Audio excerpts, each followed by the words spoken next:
ಕರ್ತನಾದ ಯೇಸುಕ್ರಿಸ್ತನಲ್ಲಿ ಪ್ರಿಯರಾದ ದೇವಜನರೇ, ನಮ್ಮ ಕರ್ತನಾದ ಯೇಸುಕ್ರಿಸ್ತನ ಅತ್ಯಧಿಕವಾದ ಕೃಪೆಯು ಸಮಾಧಾನವು ತಮಗೂ ತಮ್ಮ ಕುಟುಂಬದ ಪ್ರಿಯರೆಲ್ಲರಿಗೂ ಹೆಚ್ಚಾಗಿ ಉಂಟಾಗಲಿ.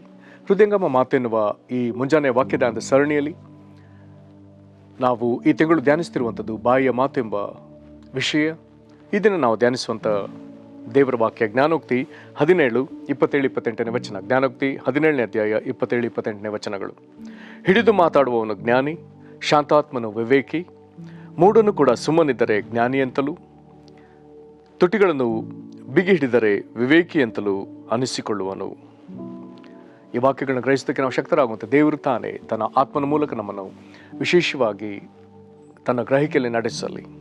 ನಾವು ಇದನ್ನು ಓದಿದಂತೆ ವಾಕ್ಯದ ಭಾಗದಲ್ಲಿ ವಾಕ್ಯವು ಹೀಗೆ ಹೇಳ್ತದೆ: ಹಿಡಿದು ಮಾತಾಡುವವನು ಜ್ಞಾನಿ. ಬಾಯಿಗೆ ಬಂದದ್ದು, ಮನಸ್ಸಿಗೆ ಬಂದದನ್ನೆಲ್ಲ ಮಾತನಾಡುವವನಲ್ಲ. ಯಾವ ಸಂದರ್ಭಕ್ಕೆ ಯಾವ ತಕ್ಕ ಉತ್ತರವನ್ನು ಕೊಡಬೇಕೆಂಬುದಾಗಿ ವಿವೇಚಿಸಿ ಮಾತನಾಡುವವನು, ಅಥವಾ ದೇವ ಮನುಷ್ಯನಿಗೆ ಯೋಗ್ಯವಾಗುವಂತೆ ಜ್ಞಾನವಾಕ್ಯದ ವರ ಎಂಬುದಾಗಿ 1 ಕೊರಿಂಥ 12ನೇ ಅಧ್ಯಾಯದ 8ನೇ ವಚನದಲ್ಲಿ ಬರೆಯಲ್ಪಟ್ಟದೆ. ಹಾಗಾದರೆ ದೇವರು ಒಬ್ಬ ಮನುಷ್ಯನಿಗೆ ನುಡಿಯುವ ಶಕ್ತಿಯನ್ನು ಕೊಡುವ ತನಕ, ಅಪೊಸ್ತಲರ ಕೃತ್ಯ 2:4, ಆತ್ಮನ ಅವರವರಿಗೆ ನುಡಿಯುವ ಶಕ್ತಿಯನ್ನು ಕೊಡುವ ಪ್ರಕಾರ, ಹಾಗಾದರೆ ದೇವರಾತ್ಮನು ನಿರ್ದಿಷ್ಟವಾಗಿ ಇಂಥದೇ ಮಾತನ್ನು ಮಾತನಾಡು, ನುಡಿ ಎಂಬುದಾಗಿ ಸೂಚಿಸಿ ಅದನ್ನು ಪ್ರೇರೇಪಿಸುವ ತನಕ ಕಾದಿದ್ದು ಹಿಡಿದು ಮಾತಾಡುವವನು ಜ್ಞಾನಿ. ದೇವರು ಕೊಟ್ಟ ಜ್ಞಾನದ ವರದಿಂದ, ದೇವರ ಜ್ಞಾನದಿಂದ ಪಡಕೊಂಡದನ್ನು ಮಾತನಾಡುವವನು ಜ್ಞಾನಿ. ಸುಮ್ಮನೆ ಬಾಯಿಗೆ ಬಂದದನ್ನೆಲ್ಲ ಹಾಗೇ ಹರಟೆ ಕೊಚ್ಚುವ ವಿಧದಲ್ಲಿ ಹೇಳಿಕೊಂಡು ಹೋಗುವರಲ್ಲ.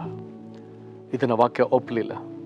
ನಂತರದಲ್ಲಿ ಬರ್ತದೆ, ಶಾಂತಾತ್ಮನು ವಿವೇಕಿ, ಮಾತನಾಡುವುದಕ್ಕೆ ಆತುರ ಪಡದೆ ತಾಳ್ಮೆಯಿಂದ ಸಹಿಸಿಕೊಳ್ಳುವವನು, ತಾಳ್ಮೆಯಿಂದ ಕಾದಿರುವವನು, ಅವಶ್ಯಕತೆ ಇಲ್ಲದಿದ್ದರೆ ಬಾಯನ್ನು ಮುಚ್ಚಿಕೊಳ್ಳುವವನು, ಅವಶ್ಯಕತೆ ಇರುವುದಾದರೆ ಎಷ್ಟು ಬೇಕೋ ಅಷ್ಟೇ ಮಾತುಗಳನ್ನ ಬಿಡುವವನು. ಶಾಂತಾತ್ಮನು ವಿವೇಕಿ.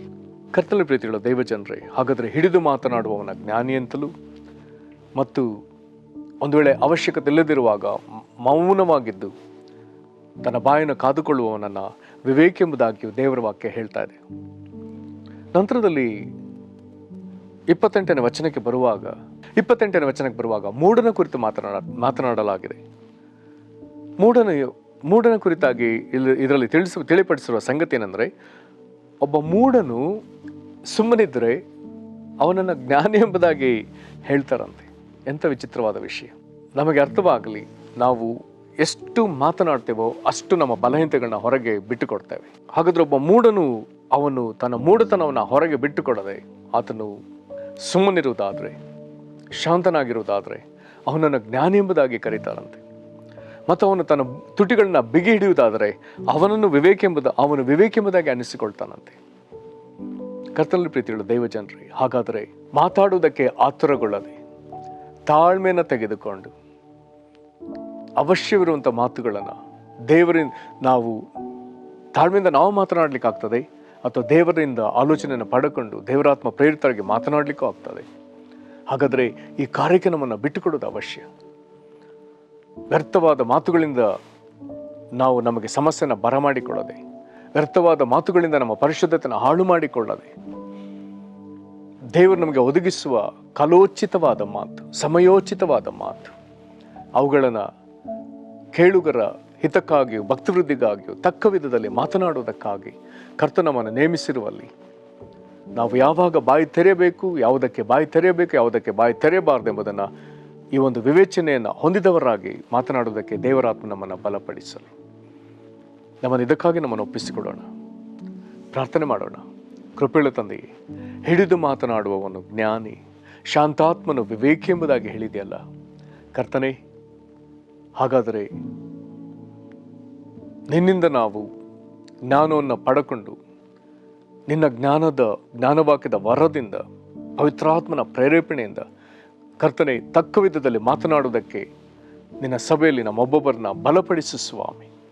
ಕರ್ತನೆ, ಅನವಶ್ಯಕವಾಗಿ ನಾವು ಮಾತನಾಡದೆ, ನಮ್ಮ ಪರಿಶುದ್ಧತೆಯನ್ನು ಕಳಕೊಳ್ಳುವ ವಿಧದಲ್ಲಿ ಮಾತನಾಡದೆ, ನಿನ್ನ ಐಕ್ಯತೆಯನ್ನು ಕಳಕೊಳ್ಳುವ ವಿಧದಲ್ಲಿ ಮಾತನಾಡದೆ, ಬಹಳ ಮಾತುಗಳಿಂದ ನಾವು ಪಾಪದಲ್ಲಿ ಸಿಕ್ಕಿಕೊಳ್ಳದ ಹಾಗೆ ಕರ್ತನೆ, ನಾವು ಶಾಂತಾತ್ಮರಾಗಿರುವುದಕ್ಕೆ, ಹೀಗೆ ವಿವೇಕಿಗಳಾಗಿರುವುದಕ್ಕೆ ನಮಗೆ ದಯಮಾಡಿ ಸಹಾಯ ಮಾಡು ಸ್ವಾಮಿ.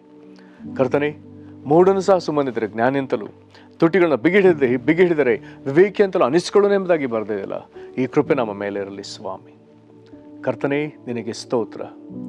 ಕರ್ತನೇ, ನಿನ್ನ ಮಾತುಗಳಲ್ಲಿ, ಕರ್ತನಾದೇಶು ನಿನ್ನ ಮಾತುಗಳಲ್ಲಿ ಎಷ್ಟು ಜ್ಞಾನವಾಡಕವಾಗಿತ್ತಲ್ಲ, ಎಷ್ಟೊಂದು ವಿವೇಕವು ಕಣ್ಣಿಗೆ ಎದ್ದು ಕಾಣಿಸ್ತದಲ್ಲ ಸ್ವಾಮಿ. ಕರ್ತನೇ, ಕೃಪೆಯನ್ನು ನೀನು ಅಪೊಸ್ತಲರಿಗೂ ಅನುಗ್ರಹಿಸಿದಿ.